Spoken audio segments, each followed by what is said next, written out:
You know, my career in LA was basically a running joke at that point. Open my phone, scroll through the comments, and there it was, every single time. The human vase. Fucking vultures. My crime was having a face that casting directors liked. A pretty face. That was my original sin. There was always this hole inside me. A quiet space that everyone mistook for arrogance. They thought I was a bitch, that I was aloof, that I thought I was better than them. The truth was, it was all about Lily, my sister. I'd taken that memory, that entire day, and packed it away in a neat little box with a tidy label on top. Accident.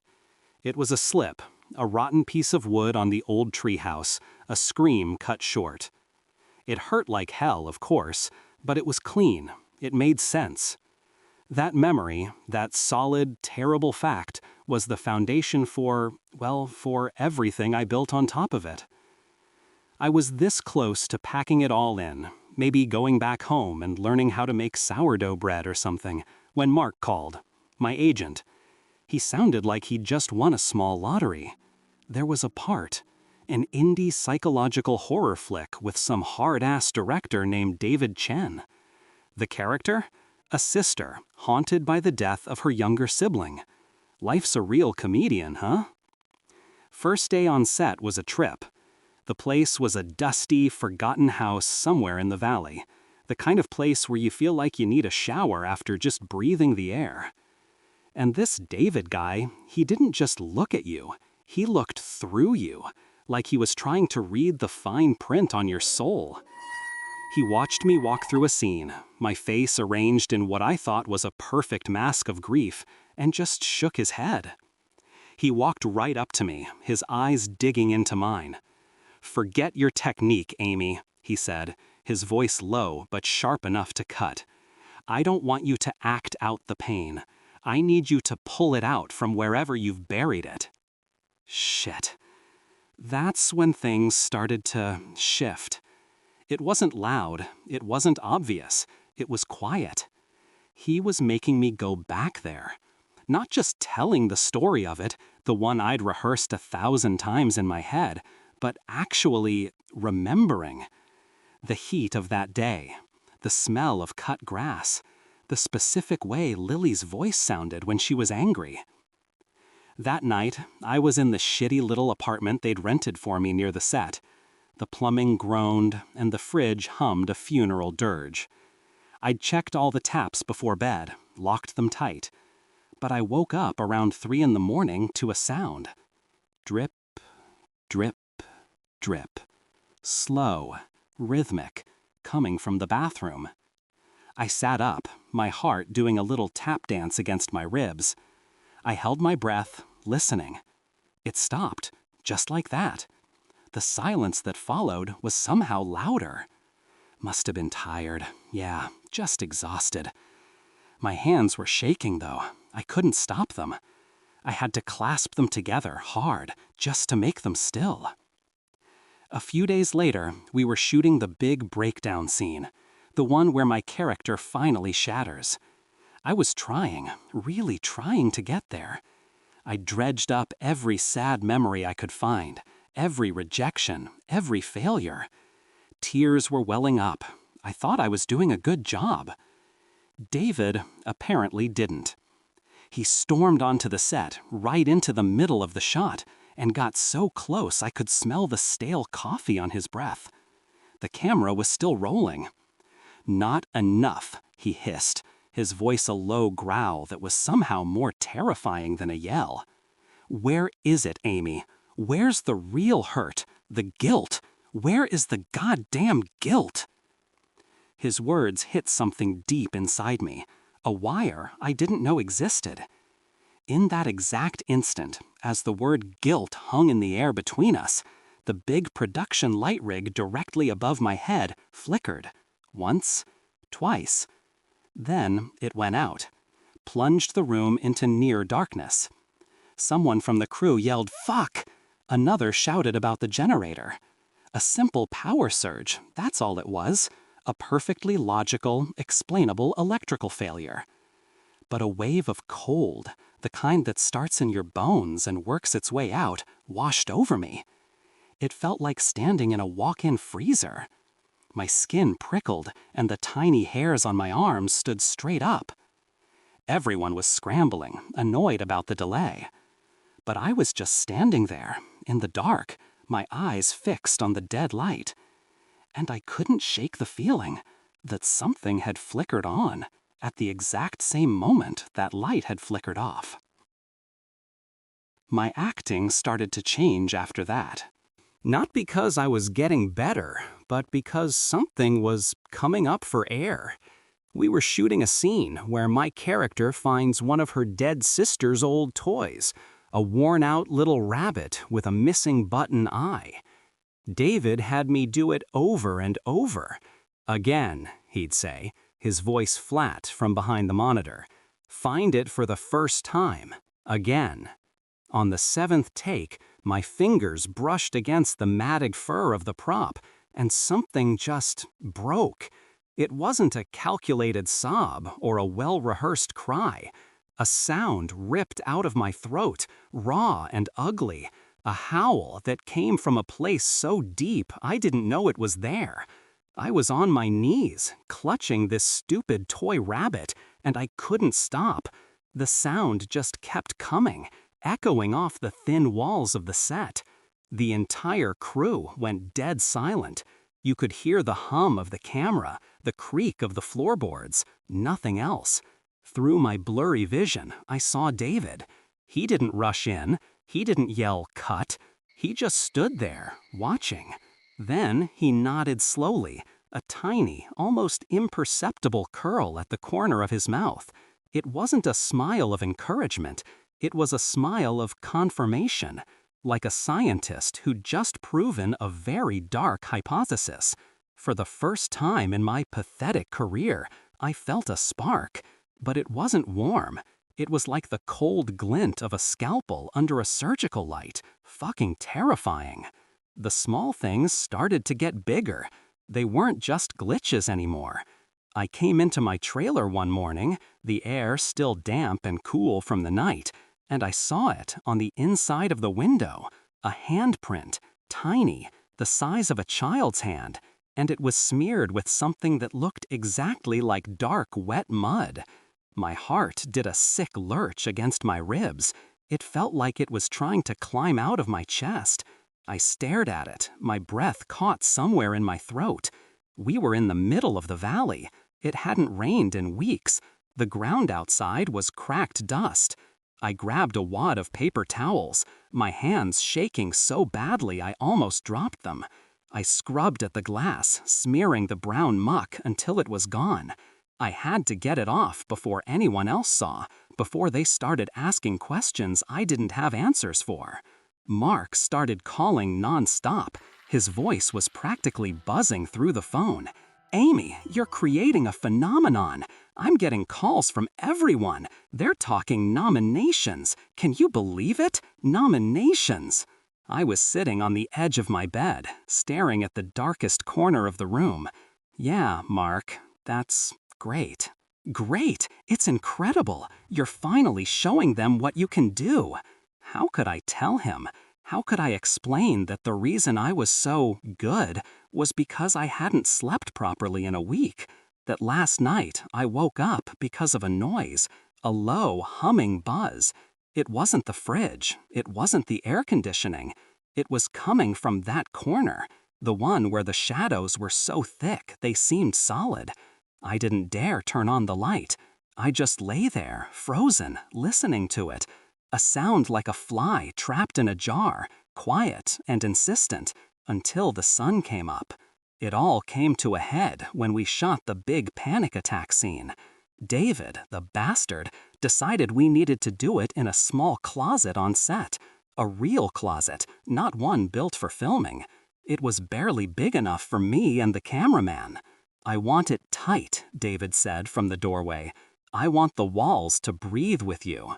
The moment that door clicked shut, the air vanished. It wasn't just acting. I couldn't breathe. My lungs were seizing up. The 4 narrow walls seemed to pulse, to press in on me. and the smell of old wood and dust filled my head. The cameraman's heavy breathing was too loud, too close. My own heartbeat was a frantic drum against my ears. And then I heard it, not in the room, but inside my skull. A high, short, piercing shriek, a child's scream, the one from my memory, the one that always cut off too soon. It wasn't a memory anymore. It was happening right now. My hands flew to my ears, but it didn't help. It was already inside. They had to pull me out of there. The second the door opened, I stumbled into the hallway and threw up in the nearest trash can. It was just bile, hot and bitter. Mark showed up later that day. He found me in my trailer, wrapped in a blanket, looking like I'd seen a ghost, which, honestly, didn't feel far from the truth. "Amy," he said, his usual slick agent voice gone, replaced by something soft, something worried. "Maybe you need to take a break." A few days off. You're going too deep with this. He was right. Any sane person would have walked away. But I heard myself say, "No, I'm fine. We're almost done." I couldn't stop. I was terrified, yes. My mind was coming apart at the seams. But I was also compelled. This raw, jagged feeling was more real than anything I had felt in 10 years. It was like I'd been living my life behind a thick pane of glass, and now, finally, it was shattering. I was touching something, something true, something I had buried a long, long time ago, and I had the sickening feeling that it was touching me back. The wrap party was a blur. I remember flashes of it. Mark hugging me so tight I thought my ribs would crack. David, the director, raising a glass in my direction from across the room, that same fucking knowing look on his face. People I'd never met were shaking my hand, telling me my performance was brave, transformative, a revelation. I just smiled and nodded. It felt like they were talking about someone else, some other girl in my dress. The whole thing felt like a movie I was watching from the back of the theater. My body was there, going through the motions, but my mind was somewhere else entirely. It was frayed, thin, like a piece of old cloth you could poke a finger through. I didn't go home after the party. I couldn't. The thought of my pristine, empty apartment, with its dark corners and its humming silence, made my skin crawl. So I did something stupid, something desperate. I got in my car and just started driving. I didn't have a plan. I just drove east, away from the coast, away from the studios and the billboards with my face on them. The sun was coming up, painting the smoggy sky in shades of orange and purple, and I kept driving until the street names started to look familiar, until the houses got smaller, older. And then I was there, my old street. It looked smaller than I remembered. The trees were bigger, their roots buckling the sidewalk in places. The paint on the houses was a little more chipped, but it was the same. My house was still there, a pale yellow 2-story with dark green shutters. Someone else lived there now. They had a new mailbox and a basketball hoop over the garage.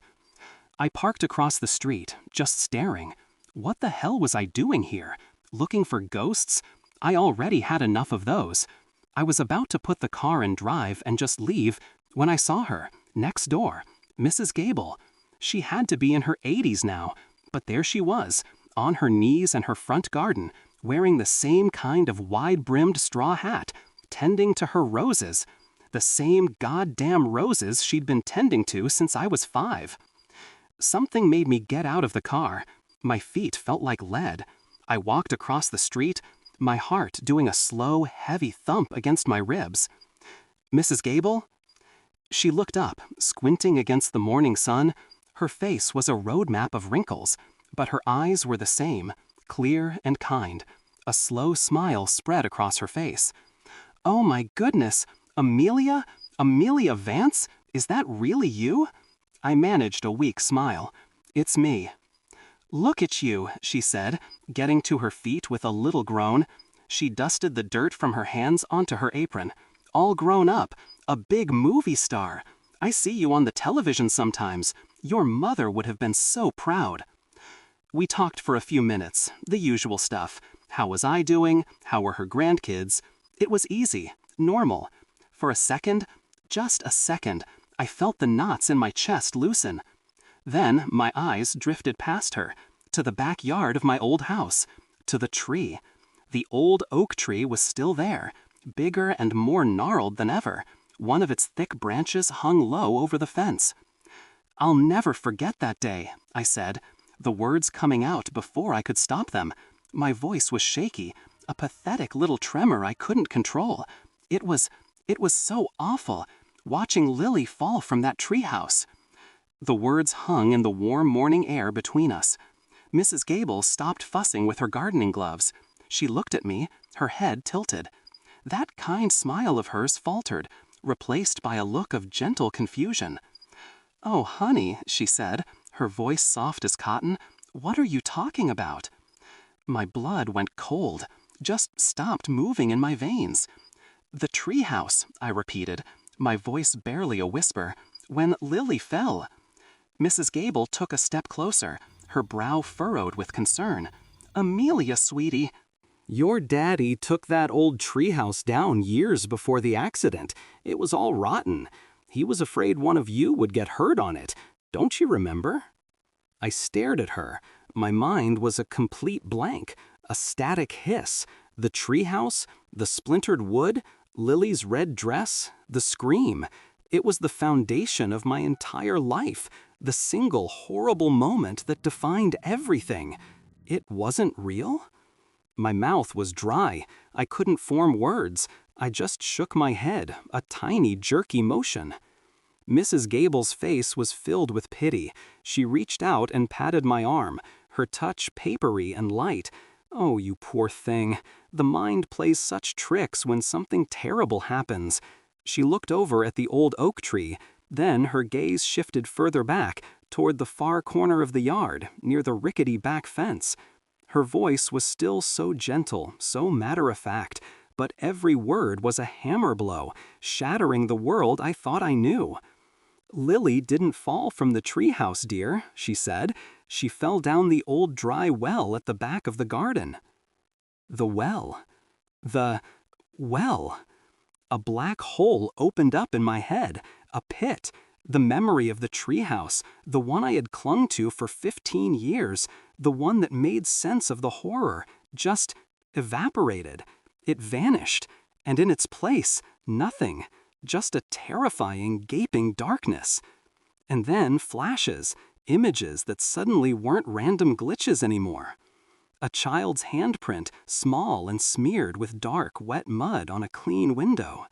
A low, insistent buzzing sound, like a trapped fly, coming from the darkest corner of a room. The suffocating feeling of 4 narrow walls pressing in, the smell of damp earth and old wet stone. I stood there on the sidewalk, the sun beating down on my head. I could hear Mrs. Gable still talking, her voice a distant murmur. I couldn't see her anymore. All I could see was the backyard of my childhood home. It looked alien now, menacing. The grass seemed too green, the shadows under the oak tree too dark. My own breathing sounded loud and ragged in my ears. A single thought, cold and sharp as a shard of glass, cut through the static in my brain. A question that started to unspool in the terrifying new silence of my mind. If she didn't fall from the treehouse, then what did I do? At the well?